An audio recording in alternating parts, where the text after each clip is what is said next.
My grandmother's house isn't abandoned anymore. That's what matters. I say it like that because the distinction between property states, occupied, vacant, foreclosed, condemned, is actually my job. I've been inspecting houses for 8 years. 2 years ago, I started specializing in the ones nobody wanted. Foreclosures mostly. Tax forfeitures. Places the banks walked away from after the owners did. I photograph them, document the damage, assess structural viability, and file reports that determine whether they get demolished or sold to some investment group that'll renovate them into rentals nobody in this county can afford. It's practical work. It requires specific knowledge. It pays enough. I'm 43. I've never been married. I don't have anyone depending on me, which is the real reason I can do this job.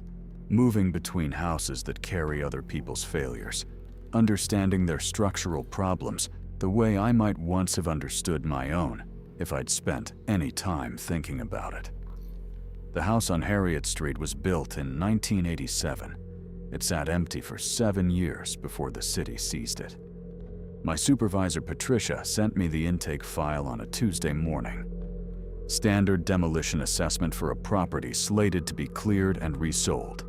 Address, owner name, preliminary photo, structural notes from the last county inspection. That was 3 weeks ago. I didn't recognize the address at first. I should have. It was the first place I'd ever lived alone after college, before I understood that routine could replace having a life. My grandmother owned it. She died in 2004. I bought it from the estate in 2006, rented it to my cousin Derek until he stopped paying rent in 2013. Let it sit after that. Didn't sell it, didn't fix it, didn't do anything with it. The taxes kept getting higher. Eventually I defaulted and stopped opening the letters, and the city took it, and I kept working and didn't think about any of it. The intake file had my name listed as the previous owner. I should have caught that immediately. My supervisor's note said, "You'll want to recuse yourself from this one," which is what made me know I hadn't. I drove out to Harriet Street anyway. It looked smaller than I remembered, the way places from your past always do. The siding was rotted in long vertical strips. The windows on the second floor were boarded from the inside. The porch sagged at the center like it was tired. The neighborhood had changed entirely. This whole block used to be family homes, and now it was half-empty storefronts and half-demolished houses waiting for the demolition crews.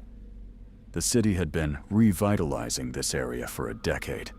What it meant was people with money had left, people without it had followed, and people like me came through periodically to measure the damage. I sat in my truck for a while. It was late afternoon, maybe 4:30. The light was the particular shade of gray you get in October in Indiana. Not quite overcast, but not truly clear either, like the sky had just forgotten to be any color.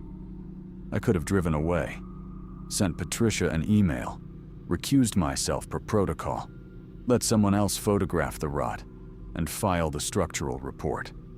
There was no actual reason to inspect this property myself. I got out of the truck anyway. The front door was locked, naturally. The lock was cheap, a standard keyed knob that I could have opened with a credit card if I'd wanted to be dishonest about it.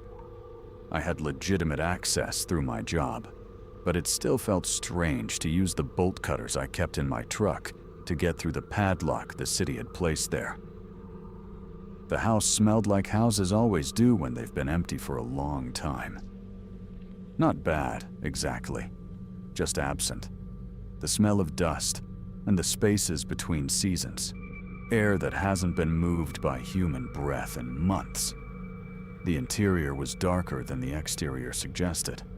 The boarded windows on the second floor meant the light that came in was fragmentary and blue-gray, arriving through cracks in the first floor windows and creating a particular quality of shadow I'd never seen before. Everything was covered in dust thick enough to show footprints, old footprints, probably from the last county inspection. I walked through the downstairs slowly. The house was essentially gutted. The kitchen still had cabinets, but no appliances. The living room was empty except for a sofa someone had abandoned decades ago, its frame visible through burst cushioning. There was a dining room that opened into the living room, and that door, the interior doorway between them, still had its original frame. It was when I was photographing the kitchen that I heard the sound. It came from upstairs. It wasn't loud. It sounded like something shifting, a subtle movement of weight on old floorboards. The kind of noise empty houses make constantly when nobody's thinking about them. Settling, contraction, wind against the roof. But I was thinking about it. I heard it clearly. I stood still. That's what you do when you hear something unexpected in an empty house. You stop moving. You wait. Nothing else. Just the weight of silence pressing back down. I checked my phone. No signal, which was normal for this neighborhood. The time showed 4:47. I'd been in the house maybe 15 minutes. I climbed the stairs slowly, testing each step before putting my full weight on it. Occupational habit. The stairs were solid. No rot in the underside. No give in the structure. The second floor had 4 bedrooms and 1 bathroom, all empty. The boarded windows made the light geometric and strange, rectangular fragments of color against the dust. I was documenting the bathroom's lack of fixtures when I heard the sound again. This time it came from the hallway. Footsteps, I thought initially. Then, no. Something heavier and more deliberate. A dragging sound, like something large being moved across the floor. I opened the bathroom door fully and looked into the hallway. Nothing. The dust on the floor was undisturbed. "Hello?" I called. Professional. Like I was announcing myself to a property manager or a remaining tenant. Like this was a normal thing that required a normal greeting. Silence. Then, from one of the bedrooms I hadn't entered yet, the one at the far end of the hall, I heard a voice. It was too distant to make out words. It sounded male, but the acoustics of the empty house distorted it, made it hollow and impossible to locate precisely. "This is a city inspector," I called. Also stupid, but I'd already established myself as someone who announces themselves to empty houses. "I'm here to assess the property." The sound I heard in response was unmistakable. It was someone knocking on the interior wall of the last bedroom. 3 short, deliberate raps. I walked down the hallway. I should not have. I should have left. Called Patricia. Reported a possible trespasser. Driven away. I've replayed that moment maybe 10,000 times since then, and I still don't have a clear explanation for why I opened that door instead. The room was empty. Dust. Boarded windows. No person. No displaced furniture. Nothing that should have made a sound. I checked the room methodically, under the windows, in the closet, under where a bed might have been. Nothing. But the dust on the floor showed a disturbance near the far wall, like something large had been pressed against it recently, creating a pattern that didn't match the rest of the undisturbed surface. I walked over to the wall. Up close, I could see that the drywall was damaged. Not severely, not in a structural way, but enough that the original paint showed beneath where something had scraped it. I put my hand on the wall. I felt vibration, not movement, not in any way that suggested anything solid was behind it, but a kind of rhythmic pulse, very faint, like the house itself was breathing. It stopped the moment I pulled my hand away. I went back downstairs without finishing the second floor inspection. I loaded my equipment back into my truck, closed the padlock I'd cut through by throwing a new one on the hasp, and drove away from Harriet Street without taking any photographs or filing any preliminary notes. When I got home, I sat at my kitchen table for a long time without turning on the lights. The rational explanation, obviously, was trespassing. People shelter in abandoned houses. They break in, live there for a while, leave. The sounds I'd heard were consistent with someone hiding from me, moving through the house to get away from the unknown inspector. The dragging sound could have been anything. The voice could have been an audio hallucination produced by stress and the acoustics of an empty space. People's brains do that. I'd learned a lot about empty houses in 8 years. But at 4:47 p.m. on a Tuesday in October, standing in a bedroom I'd slept in as a 22-year-old kid, I'd felt vibration in a wall where vibration shouldn't exist. And the worst part wasn't that I couldn't explain it. The worst part was that I was certain, with a clarity I couldn't defend, that whatever had made that sound was aware of me, and that it had wanted me to know it was there. I spent Wednesday morning pretending the Harriet Street inspection hadn't happened. I went to the office. Patricia was at her desk with her coffee, same as always. The fluorescent lights hummed their particular frequency. The files were organized on my intake cart in their usual sequence. I picked up the next property, a ranch house on the east side. Foundation issues, no complications. I photographed it, documented the cracks, filed the report. By Thursday afternoon, I hadn't mentioned Harriet Street to anyone. That's when Patricia called me into her office. She had the intake file open on her desk. My previous ownership was highlighted in yellow. She was 56, wore reading glasses on a chain, and had been supervising property inspections for the city for longer than I'd been doing them. "Did you complete the assessment?" she asked. "Not yet." "Why?" I could have lied. Said I wanted to recuse myself per protocol. Said I had a conflict of interest. All technically true. Patricia would have accepted it, reassigned it, and we would have moved on. "I went out there," I said instead. "I want to understand the property before I file anything official." Patricia set her coffee down. "Understand what about it?" I didn't answer immediately. What I wanted to say was that I'd felt vibration in a wall. What I was actually willing to say required more thought. "It's my old house," I said finally. I didn't remember that immediately when I got the file. It changed how I wanted to approach the inspection. Patricia nodded slowly. She was the kind of supervisor who listened all the way through before responding, which is rare in people in her position. "You want to take your time with it?" "I want to be thorough." "Okay," she said. She closed the file. "Take your time.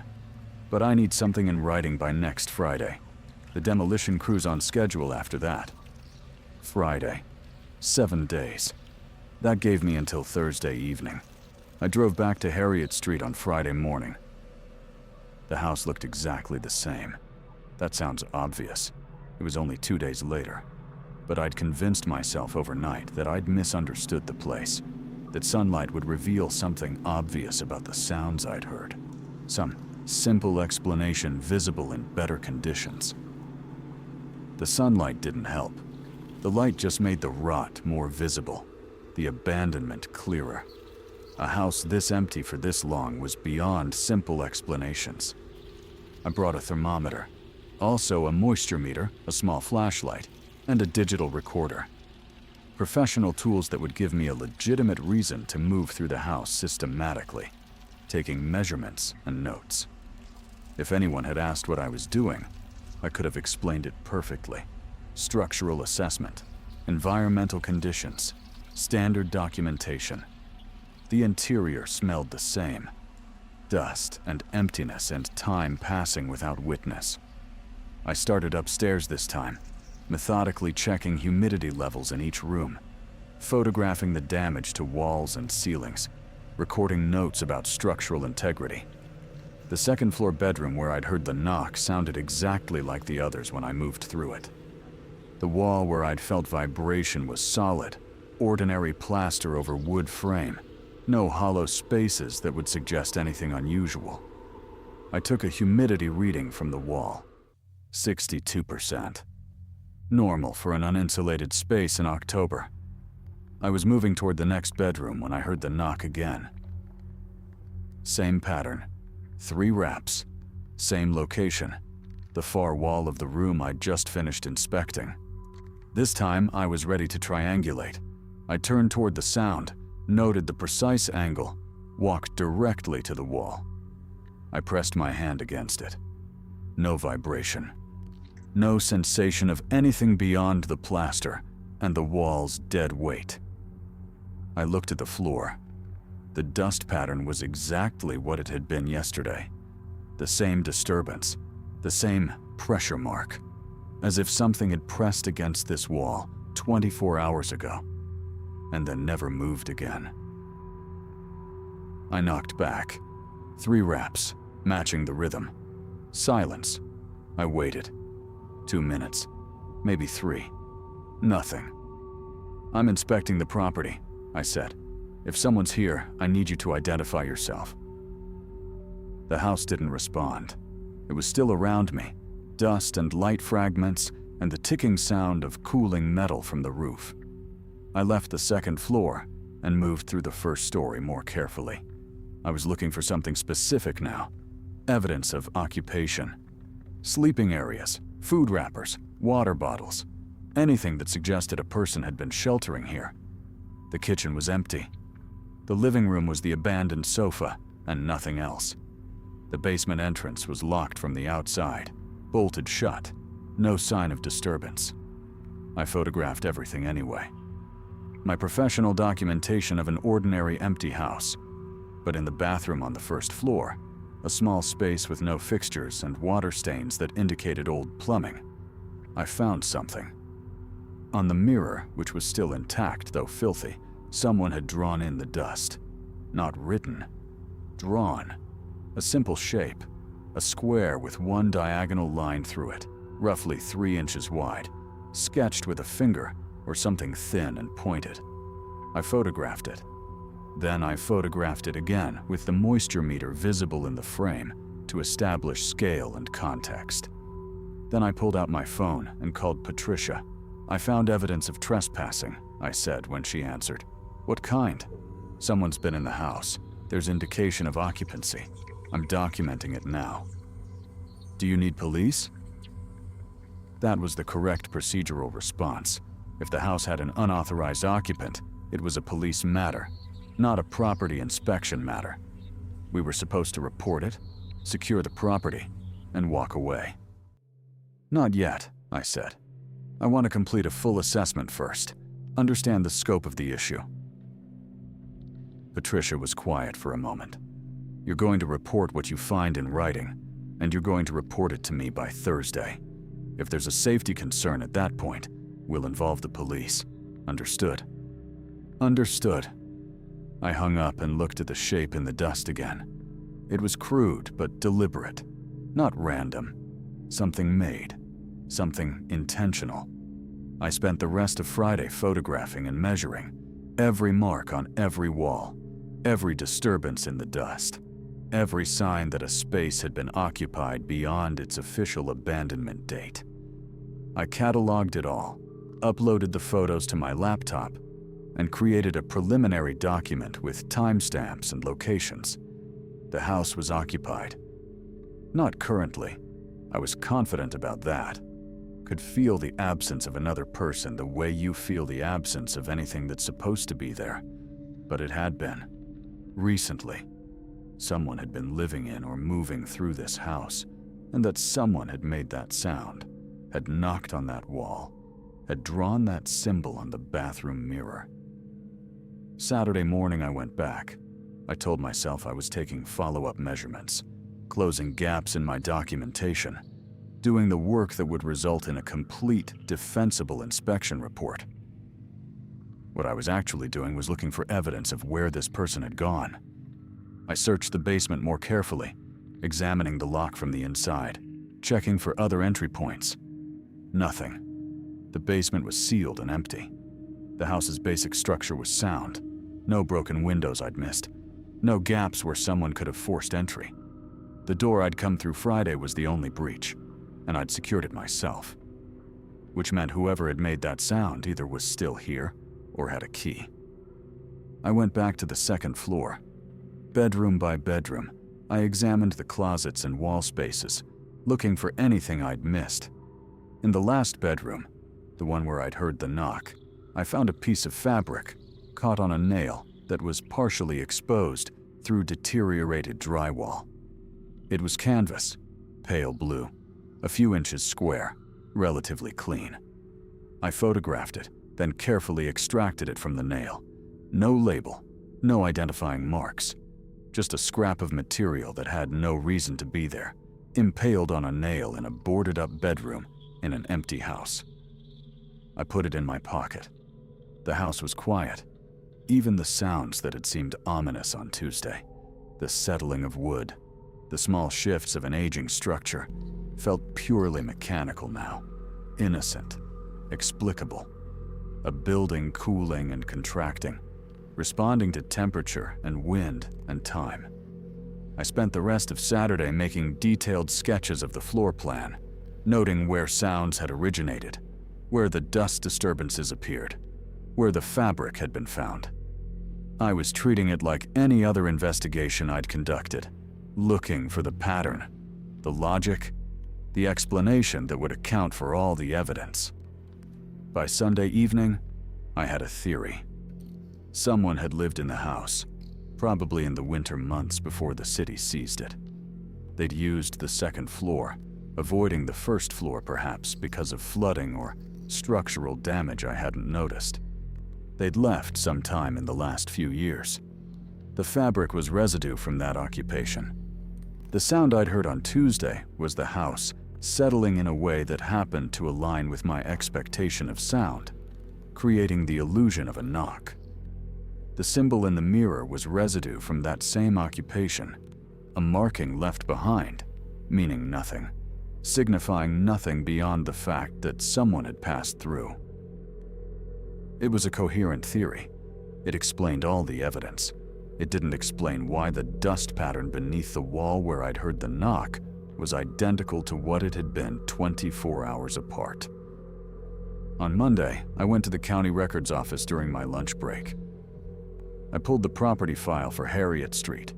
Deed transfer, tax records, inspection history, all the documentation the city maintained for seized properties. The file showed my name as the last individual owner. There was a notation dated 2019 indicating tax default and seizure proceedings.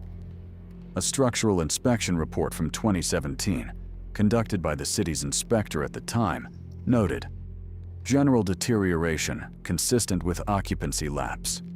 I requested older records. The clerk brought them. Deed records going back to the property's construction in 1987. My grandmother's name on the original deed. Her name on all documents until 2006, when my name appeared. My name on all documents until 2019, when the city took possession. But there was something wrong. The inspection report from 2017 noted signs of recent occupancy. Water bottle, food wrapper, disturbed dust patterns. The inspector had recommended the property be secured. In 2017, the property was still in my name. I owned it. I had defaulted on taxes, but hadn't officially lost it yet. The property records showed that I'd paid property taxes on Harriet Street through 2016. Then nothing. No payment in 2017 or after. I owned that house from 2006 until the city seized it in 2019. Someone had been living in it in 2017. Someone had drawn symbols on mirrors and moved through rooms in ways that disturbed the dust. I had no memory of that. No memory of renting it, of living there, of being aware that anyone else was occupying a property I technically owned. I pulled the city inspection report from 2017 and requested a copy. The inspector's name was Marcus Webb. I called the city directory and found he'd retired. His contact information was no longer listed. I drove back to Harriet Street on Monday afternoon and parked in front. From the street, the house looked smaller than it had when I was younger, and actually lived there. The porch was more collapsed than I remembered. The damage was more severe. More time, more weather, more neglect had accumulated since I'd last truly paid attention to it. I pulled out the 2017 inspection report and read it carefully. The inspector had noted, second-floor bedrooms show evidence of habitation. Dust disturbances consistent with movement. Container residue suggests sustained presence. Recommend immediate securing and determination of current occupant. No mention of a symbol on a mirror. No mention of sounds or knocks. Just the straightforward observation that someone had been living in the upstairs of a property that I owned and had apparently ignored. I'd been 28 years old in 2017. I'd had this job for 6 years already. I'd known the property was in default. I'd received the notices. I'd ignored them. I'd never checked to see if anyone was living there. And now, in 2024, someone was. I called the property records office again on Tuesday morning and requested the full inspection history for Harriet Street, going back as far as records existed. The clerk was helpful. She pulled everything. 4 separate inspections over the property's life cycle, dating back to a structural assessment in 1992. I reviewed them in the records room, photographing each page with my phone. 1992, minor foundation settling, cosmetic interior damage, deemed sound. 2004, roof damage, water infiltration in southeast corner, foundation intact. 2011, general deterioration, recommend maintenance, no structural failure. 2017, evidence of unauthorized occupancy, recommend securing and investigation. The 2017 report was detailed enough that I recognized Marcus Webb's professional competence. He'd noted dates and locations, noted the specific containers he'd found, recommended next steps. He'd done his job well. He'd also noted something I'd missed the first time. Recommend immediate contact with property owner to determine authorization status of current occupant. The recommendation had been submitted to the city in June of 2017. I would have received a copy. I must have received a copy. My name was on the deed. I searched my apartment for any documentation from 2017. I don't keep much. Bills mostly, and those I keep digitally now. But I searched anyway. File boxes in my closet, old folders, anything that might have accumulated paper from 7 years ago. I found tax documents. I found utility bills. I found notices from the city regarding tax default and foreclosure proceedings. I didn't find the 2017 inspection report. That meant either I'd received it and thrown it away without registering what it said, or I'd missed it entirely, or, and this was the thought that pushed me to my laptop at 11 p.m. on a Tuesday night, I'd never actually received it. I called the records office again on Wednesday morning and asked if they had documentation of who the report had been mailed to. It would have gone to the property address or the owner of record, the clerk said. You want me to check the file? She found it. The report had been mailed to the property address on Harriet Street itself, not to my home address, which was where official city correspondence should have gone, to the house. That's unusual, the clerk said. We should have sent it to the owner's address of record. Let me see if there's a notation about why it was directed there. There wasn't. The only note was a standard routing, sent to the property, date stamped as delivered. Someone at the property received it, the clerk said, or it was left there. Who was the owner of record at the time? You were? You are. The property's in your name until the seizure in 2019. I hung up and sat in my truck in the parking lot of the records office. The inspection report had been sent to the house. In 2017, when the property was officially mine, when I was ignoring the notices and the tax default, when I had not checked on it. Someone had received official city correspondence at an address I no longer lived in, a property that was mine in name only, occupied by someone I'd never met and never authorized. Someone had received that report and kept it, or destroyed it, or it had blown away or been lost, and the city had confirmed delivery without actually verifying that delivery had reached anyone who could read or understand it. The house had been telling the city it had an occupant.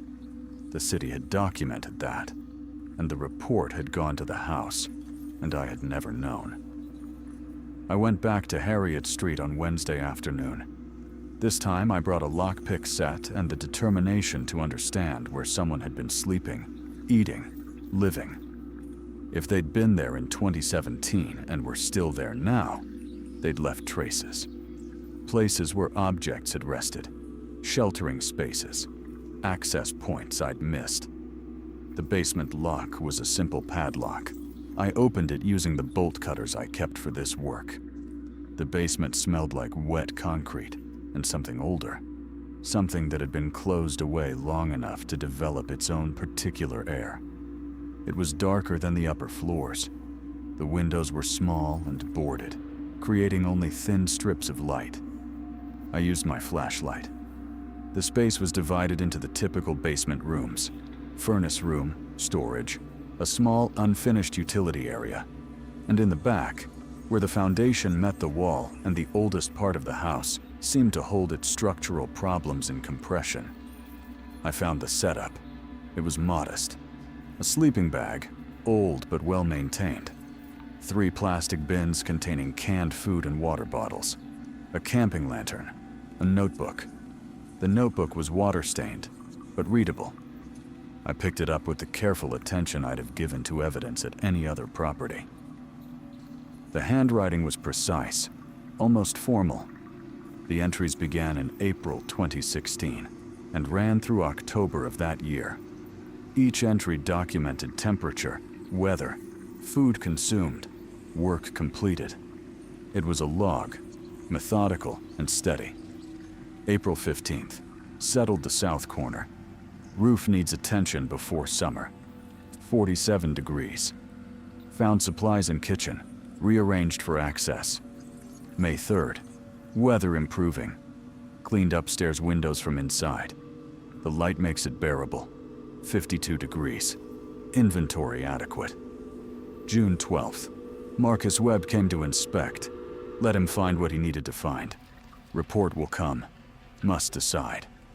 July 21st, no contact from city. Waited. Extended supplies. 68 degrees. The house wants me to stay. The entries went on. Detailed. Rational. The documentation of someone living deliberately in an abandoned house. Someone who had anticipated inspection and made peace with the consequences. August 4th. The owner has not come. The owner may not know. The owner may not care. I can protect this. I will. I closed the notebook. My hands were shaking, which was not professional and not useful. I controlled it. Took photographs of the setup, the bins, the sleeping bag. Documented the existence of habitation in my basement in a methodical way that would have satisfied any supervisor or police inquiry. Then I read the rest of the entries. September 11th. Built the wall marker. Upstairs, 2nd floor, far bedroom. If the owner ever comes, they will know. They will understand. This is not theft. This is preservation. October 7th. Last entry. I'm leaving before winter. The house is secure now. It is cared for. If the owner returns, they will know that someone has held this place. Someone has believed it mattered. The notebook ended there. October 2016. 8 years ago. I photographed every entry. Then I photographed the sleeping bag, the bins, the lantern, the space itself. I was documenting evidence. I was conducting an inspection. I was doing my job. What I was actually doing was understanding that someone had lived in my house, in a property that was technically mine, that I had owned and ignored and let deteriorate, and they had left a message for me.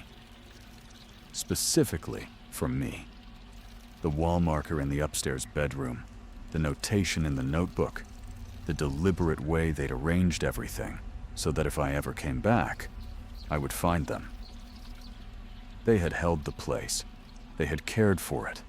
They had believed it mattered. And I had received an inspection report about their presence and had never bothered to respond. I called Patricia on Thursday morning and told her I needed to postpone the demolition. "Why?" she said. "The property contains evidence relevant to a potential crime," I said. "Trespassing, unauthorized habitation. I need to complete documentation and potentially contact the police." "Did you already call the police?" "Not yet. I want to complete my assessment first." "Marcus," Patricia said. She used my first name maybe once a month, which meant she was being serious. "If there's evidence of a crime, you need to report it to the police immediately. That's not optional. That's not something you get to prioritize after a personal inspection." She was right. Of course she was right. I'd found evidence of unauthorized habitation at a city property. The correct response was police, documentation, formal process. "I will," I said. "By Thursday." I didn't call the police on Thursday. Instead, I spent Thursday running the name through databases. The notebook hadn't contained a name, but it had contained enough detail that I could theoretically cross-reference the information. Someone had been living in the house in 2016. Someone methodical, careful. Someone who left notes. Someone who had believed my house mattered enough to preserve it. I pulled property records for the surrounding area. I looked at other seized properties, other abandoned houses. I searched local arrest records for trespassing charges filed in 2016 and 2017. I was looking for evidence of a person, a name, an identity, some confirmation that the person in that basement had existed in a verifiable way. I found nothing. It was possible the person had simply been transient, moved through multiple properties, died or moved away or been arrested for an unrelated offense, disappeared into the normal flux of people for whom the city was mostly invisible. Or I was searching for evidence of someone who had been at Harriet Street, specifically, deliberately, with the intention of leaving a message for me. The distinction mattered. Friday morning, I brought a structural engineer I knew to the property. His name was David. I told him I wanted a full assessment, not demolition recommendation, but actual understanding of what would be required to make the house habitable again. David was thorough. He spent 3 hours photographing, measuring, testing structural integrity. He did core samples of the foundation. He examined the roof damage and the water infiltration and the settling in the southeast corner. He documented everything in his methodical engineer's way. "It's salvageable," he said finally. We were standing in the basement, looking at the foundation. "Not cheap. The roof needs complete replacement. The plumbing is shot. The electrical system is decades old. But the bones are sound. If someone wanted to restore this, it could be done." "How much?" $50,000 minimum to make it safe.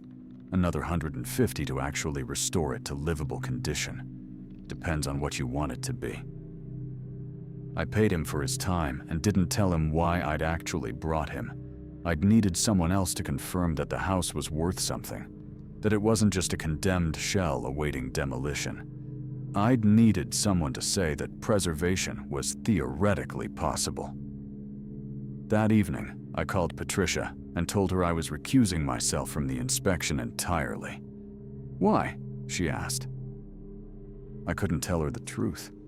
The truth was that I'd found evidence someone had lived in my property, cared for it, left me a message.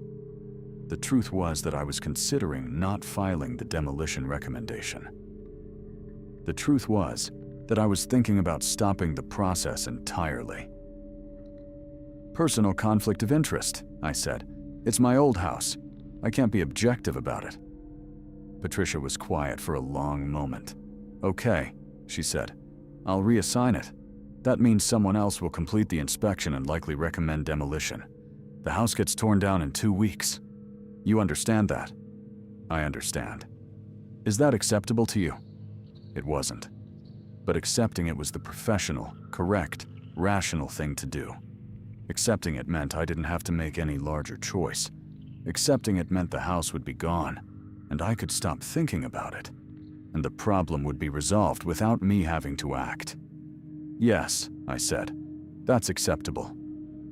I hung up and sat in my apartment and understood that I'd just lied to my supervisor.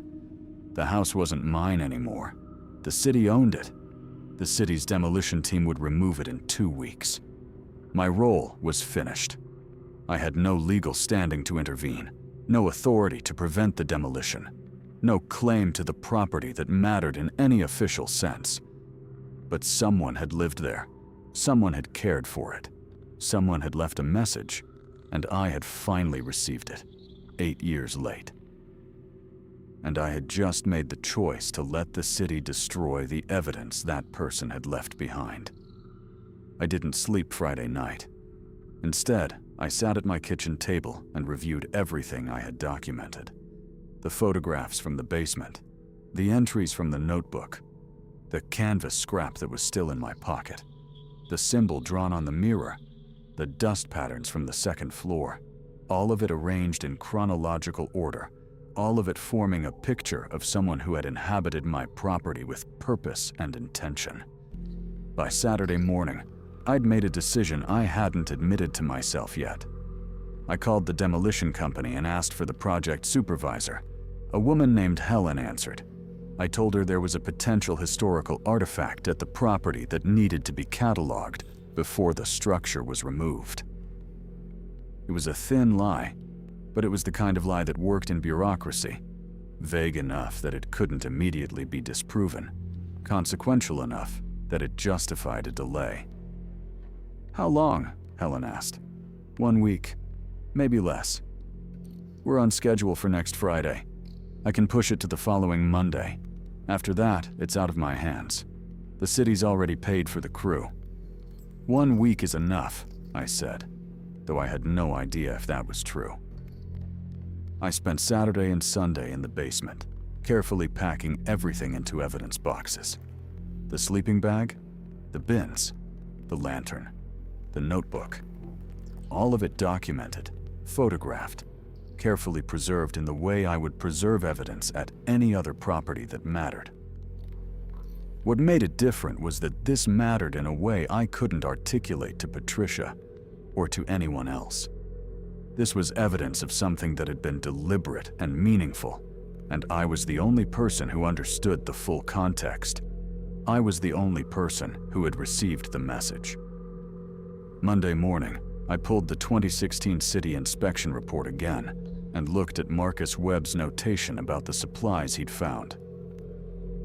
Container residue suggests sustained presence, typical of transient sheltering but organized in manner, suggesting intentional habitation rather than emergency displacement.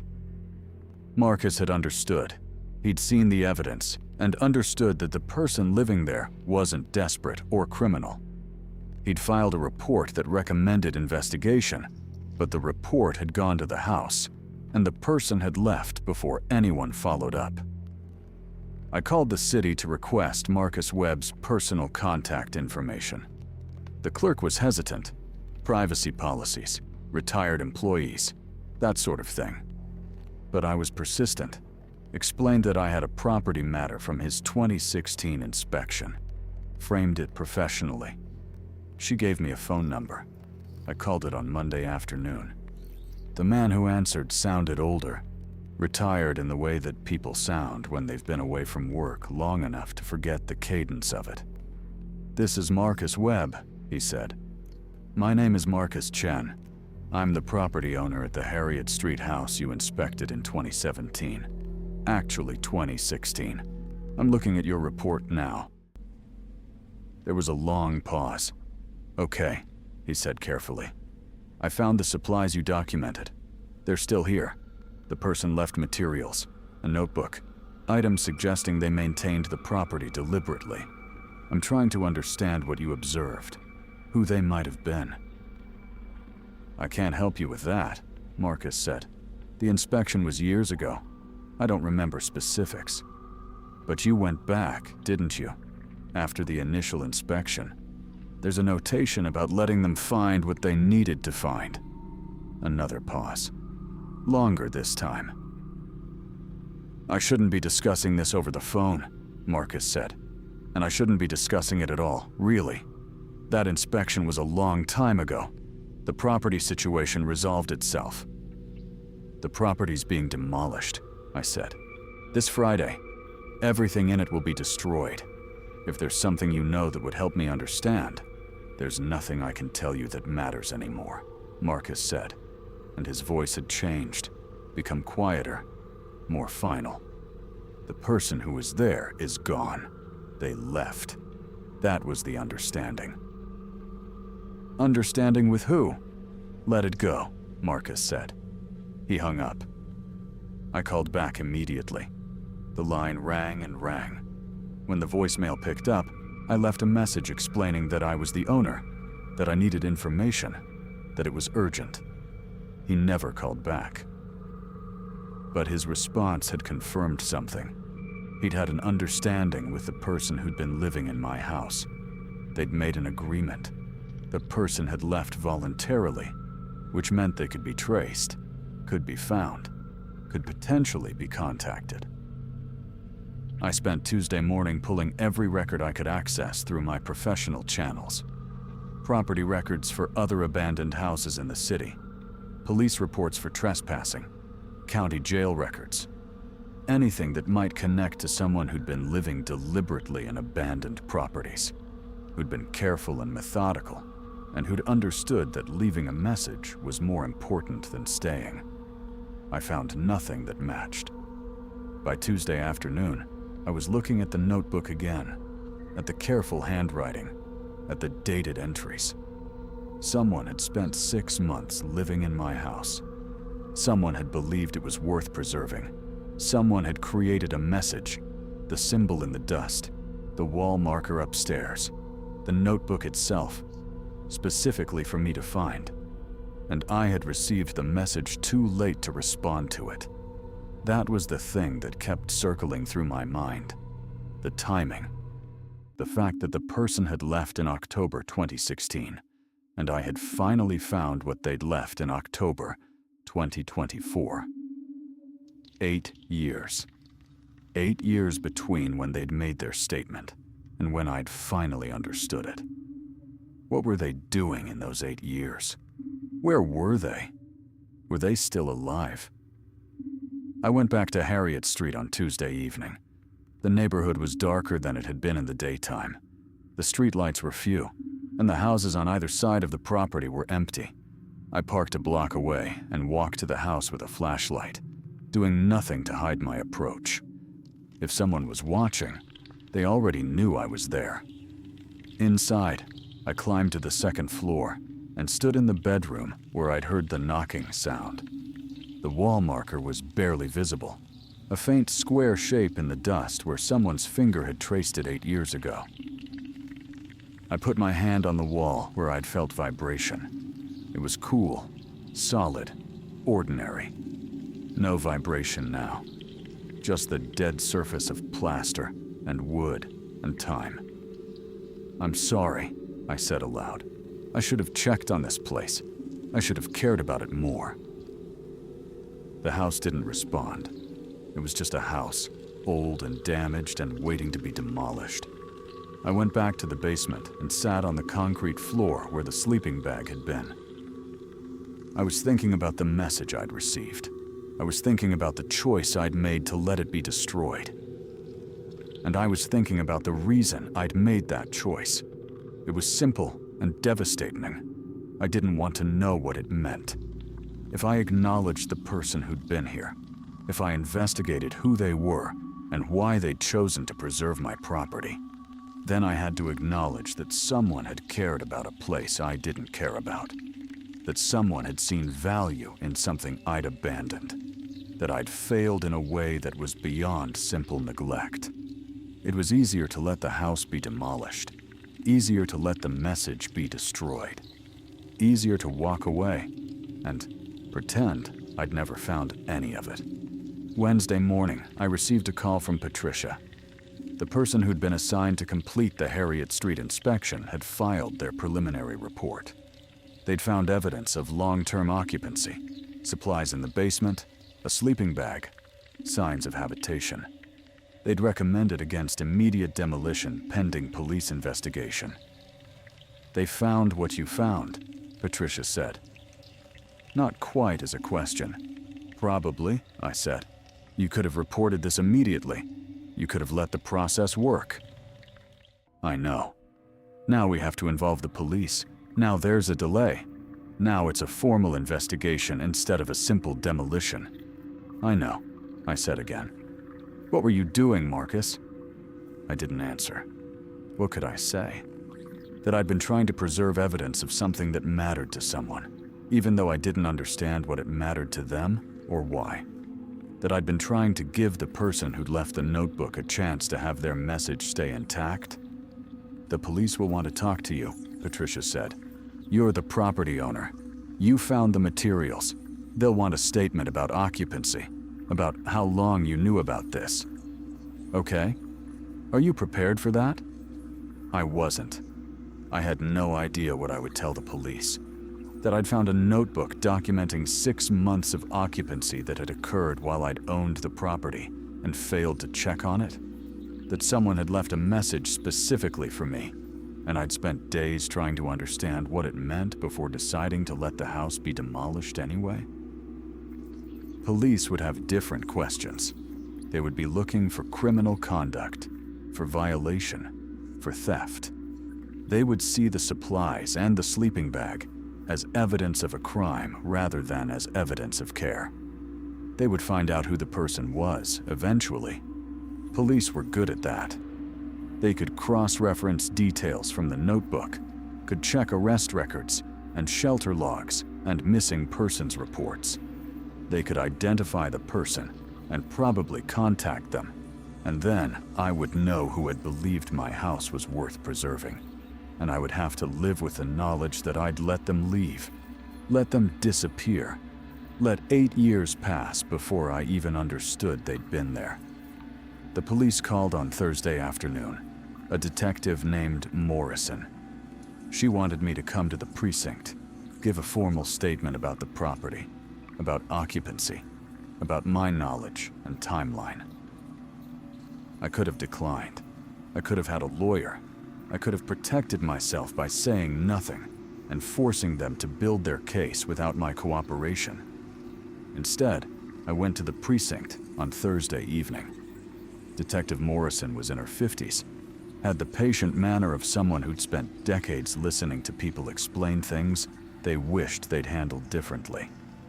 She had the notebook in front of her, protected in an evidence bag. She had photographs of the sleeping bag, the supplies, the basement setup. "How long was the property vacant?" she asked. "I bought it in 2006. The last person I authorized to live there left in 2013. After that, it was empty." "But someone was living there in 2016. "Yes." "Did you know?" "Not at the time. I found out recently. I received an inspection report that indicated occupancy, but I hadn't registered it when I first read it. I only understood what it meant a few days ago." Morrison made notes. "Do you know who was living there?" "No. The notebook doesn't have a name. No identification. But the entries are detailed enough that we should be able to cross-reference them. The person mentions Marcus Webb coming to inspect, mentions decisions about whether to stay or leave. They mention building something upstairs. We found the wall marker. We're trying to trace who it could be." She showed me a photograph of the symbol. The square with the diagonal line, rendered in dust on a mirror that had since been collected as evidence.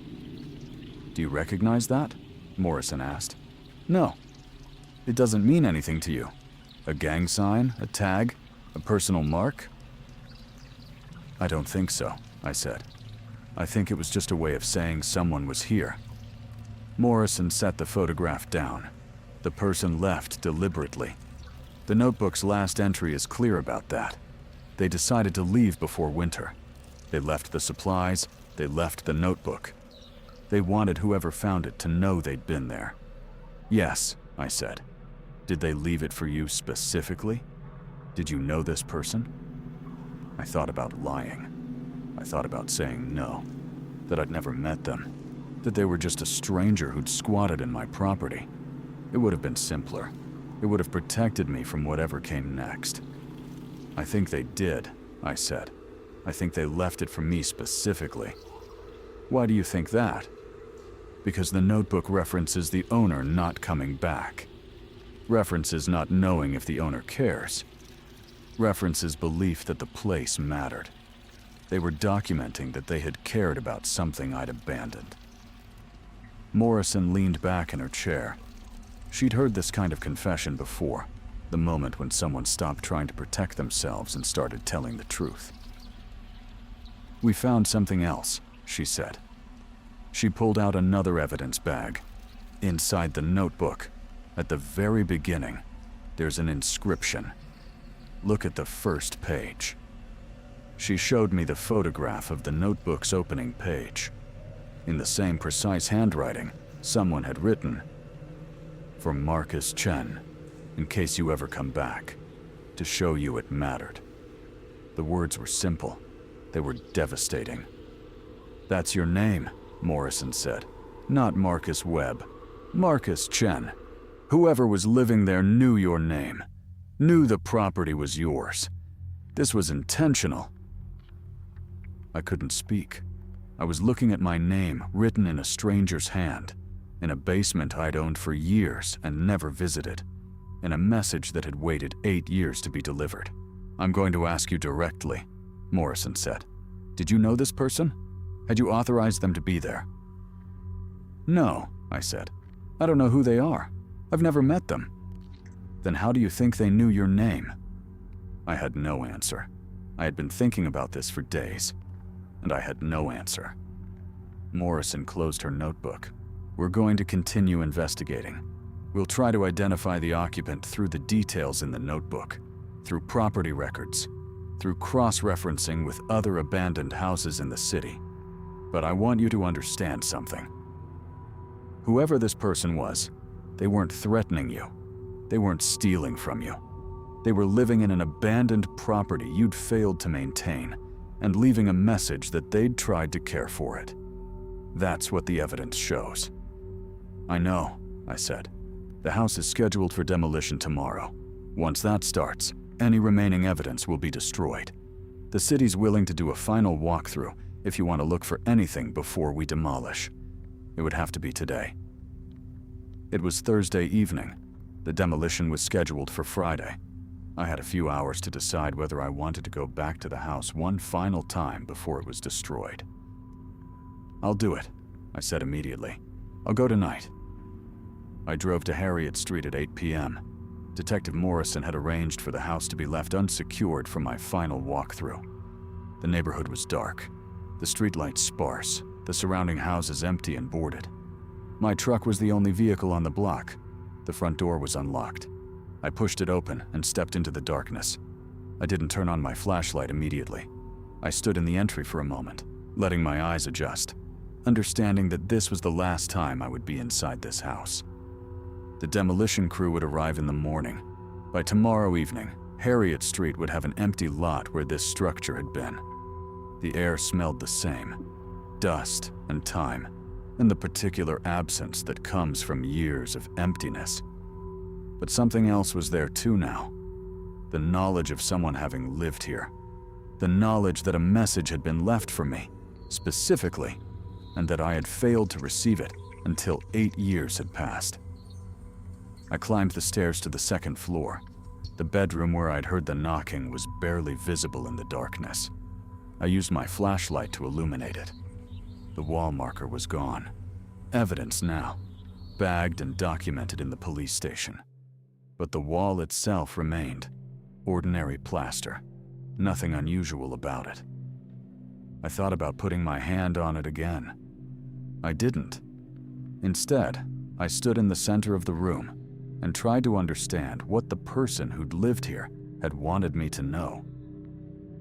That the place mattered.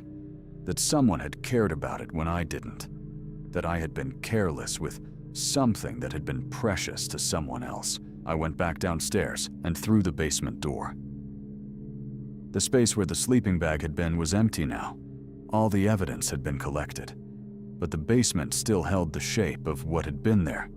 The wear pattern on the concrete, the arrangement of the bins suggested by the dust outline. Someone had lived here for 6 months.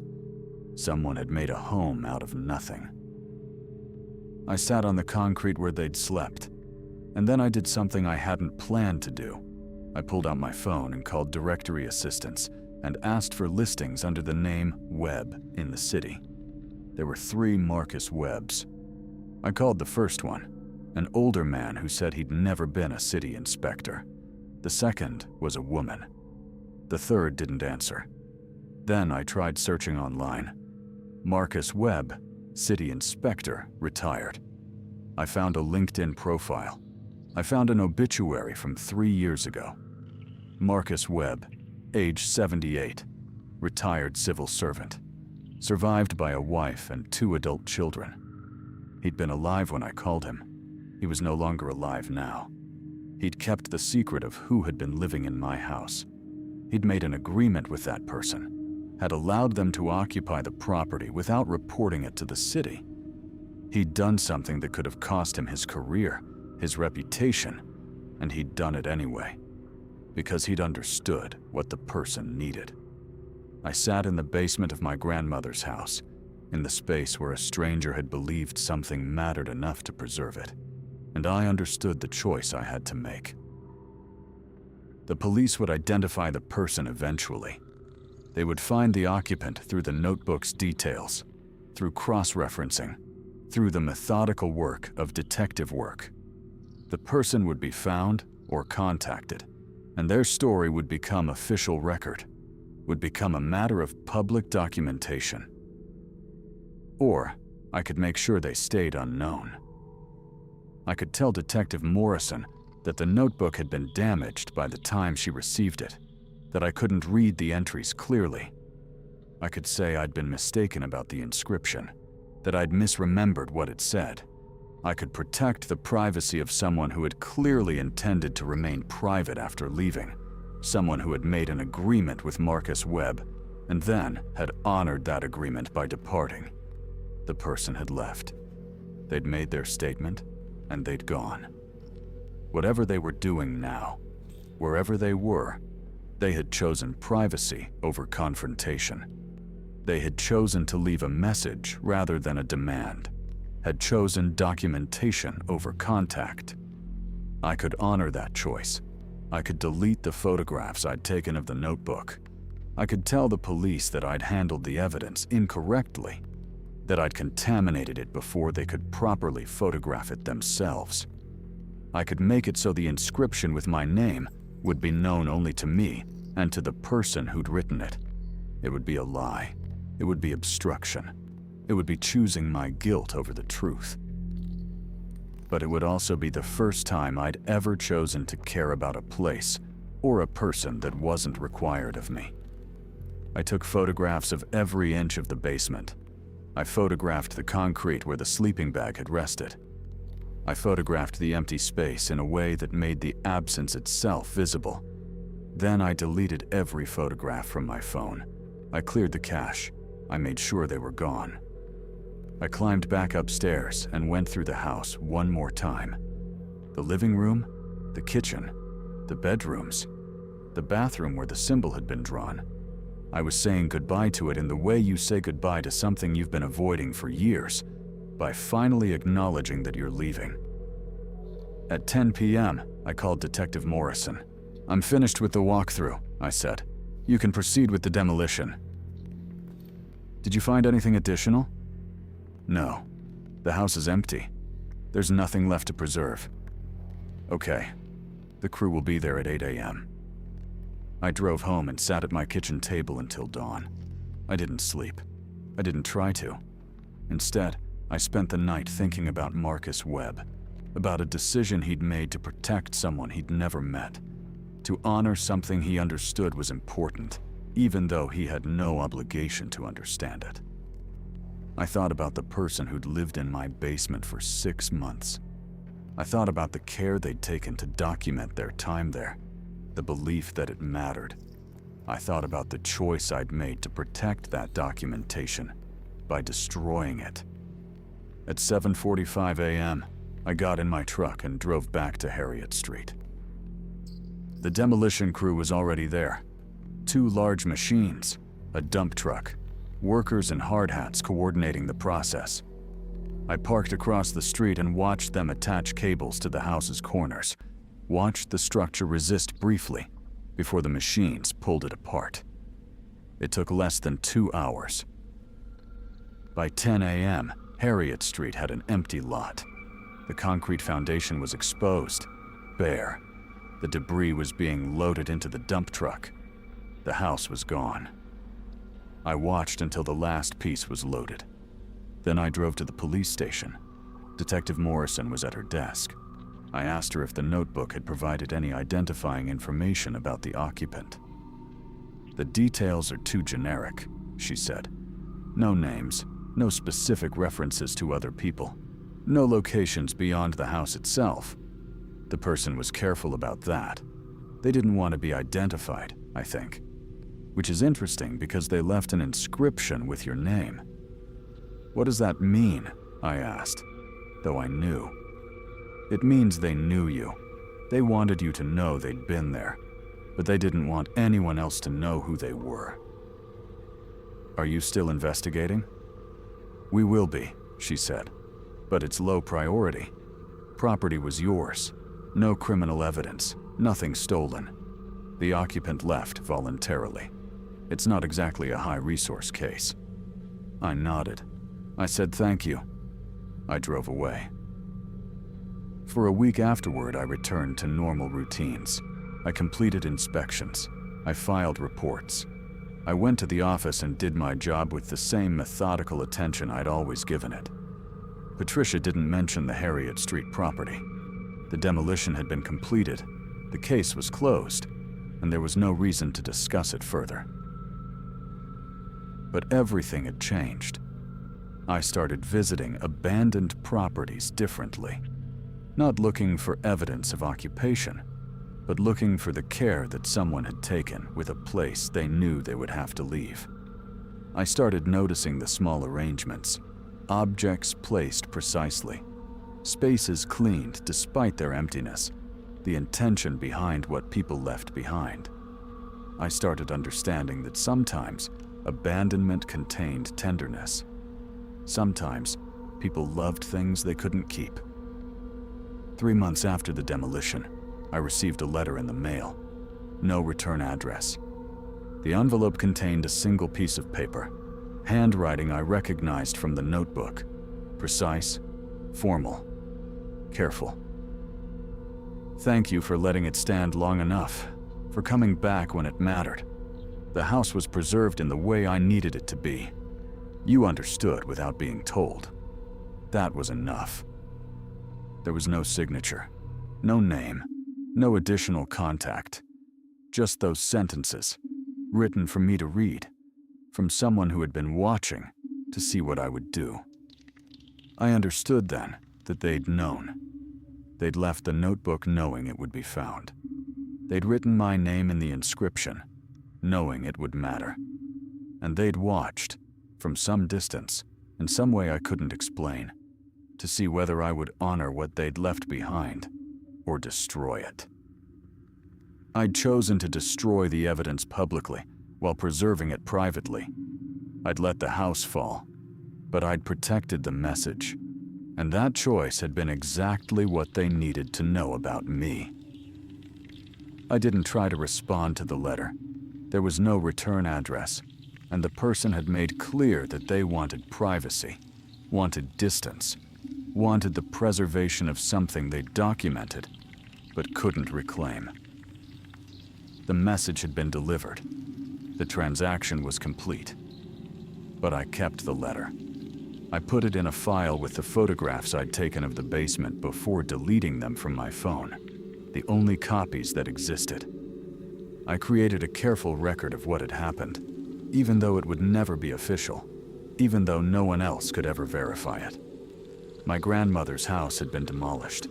The lot stands empty now, between other empty lots, in a neighborhood that the city hasn't quite managed to revitalize. I drive past it sometimes. The concrete foundation is still visible, waiting to be cleared, waiting to be redeveloped into something that might matter to someone different. But that's not where the real preservation happened. The real preservation happened in the 8 years between when someone left the basement of my house and when I finally understood they'd been there. The preservation happened in the choices I made about whether to protect their privacy or expose their identity. The preservation happened in the fact that I chose to honor what they'd left, even though it cost me the satisfaction of knowing who they were. I still work for the city. I still inspect abandoned properties. And I still think about Marcus Webb sometimes, about the decision he made to help someone he didn't know, to keep a secret that could have ruined him, to understand that sometimes the right thing to do is the thing that protects rather than documents. And I think about the person who lived in my basement. I think about what they were preserving, not the house, not really, but the idea that something could matter even when no one was paying attention. That care could exist in the absence of obligation. That sometimes the most important work we do is the work nobody ever acknowledges. The demolition was supposed to destroy all of that. Instead, it made it permanent.